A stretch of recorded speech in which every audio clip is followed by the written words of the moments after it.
Il y a, il y a plein de choses entre SEO et SIA, j'ai l'impression. Je vais vous donner ça en vrac. Et puis, bah, s'il y a besoin d'approfondir, discuter, on y va. Globalement, pas parce que tu fais du SEA que tu vas être mieux en SEO. Aucun, aucun, aucun truc n'est lié là-dedans. Si ce n'est peut-être, à un moment donné, si tu fais des efforts en Google Ads, et notamment si tu fais quelques efforts de notoriété avec un peu de diffusion vidéo, etc., ça peut augmenter les recherches sur ta marque. Et si ça augmente les recherches sur ta marque, d'une certaine manière, Google euh, va mieux estimer ta marque et ça peut contribuer à faire monter tes positions globales parce que c'est comme si ta marque avait plus d'autorité.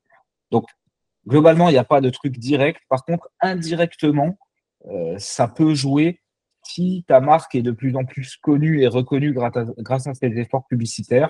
Ça peut contribuer à faire monter tes résultats moyens, tes positions moyennes sur tes pages, parce que d'un seul coup, ton domaine devient plus autoritaire, plus crédible. Ensuite, il y a des synergies de ouf. C'est-à-dire que moi, j'adore lancer du Google Ads et nourrir la stratégie de SEO quand je commence à avoir des termes de recherche accumulés depuis quelques mois.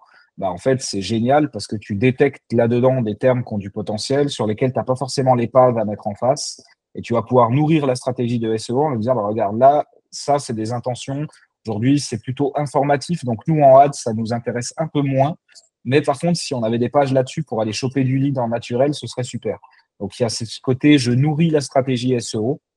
Après, il y a aussi le truc de la cannibalisation. Souvent, tu actives du SIA et puis tes résultats en SEO, boum, ça descend. Parce que ça vient cannibaliser une partie de ça. Donc, il y a toute cette intelligence de dire, OK, dans quelle mesure je veux qu'il y ait une cannibalisation ou pas. Tu vois, il y a des fois des pages où ça marche super bien en SEO. Il n'y a pas de raison d'aller payer du SIA pour avoir les mêmes résultats au global, alors que si tu coupes, bah, c'est le naturel qui va faire 100% du taf. C'est comme si d'un seul coup, tu mets du SIA, le trafic, au lieu d'être SEO, il devient SIA, mais tu n'as pas plus de résultats. Donc là, tu payes pour rien. Donc ça, il faut regarder ça. Ouais. Et puis, il y a un dernier truc que je voulais donner par rapport à ça.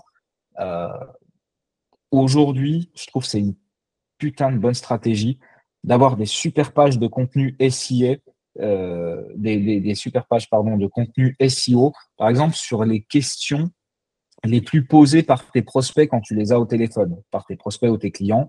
Ils se posent toujours des questions et il y a des questions qui reviennent. Le top, c'est d'avoir une page par question qui répond à la question bien comme il faut, un peu comme un article de blog. Et toutes ces pages-là, tu les utilises avec du DSA, donc des campagnes dynamiques, et tu mets des enchères vraiment pas élevées. Et donc, tu vas booster finalement l'acquisition de nouveaux visiteurs. Et après, derrière, avec une stratégie de remarketing bien pensée, plus une stratégie de lead magnet sur tes pages de contenu pour essayer de choper de l'email. Derrière, tu mets des séquences. Ça peut faire un Ouais. super moyen de monter un tout petit peu dans l'entonnoir. Tu vois, aujourd'hui, Google Ads, si tu prends le search et le shopping, par exemple, c'est vraiment tout en bas. Tout le monde se bat dans l'arène, on s'égorge et on paye super cher les clics. On veut les clients, ils sont prêts maintenant à acheter ou à te contacter.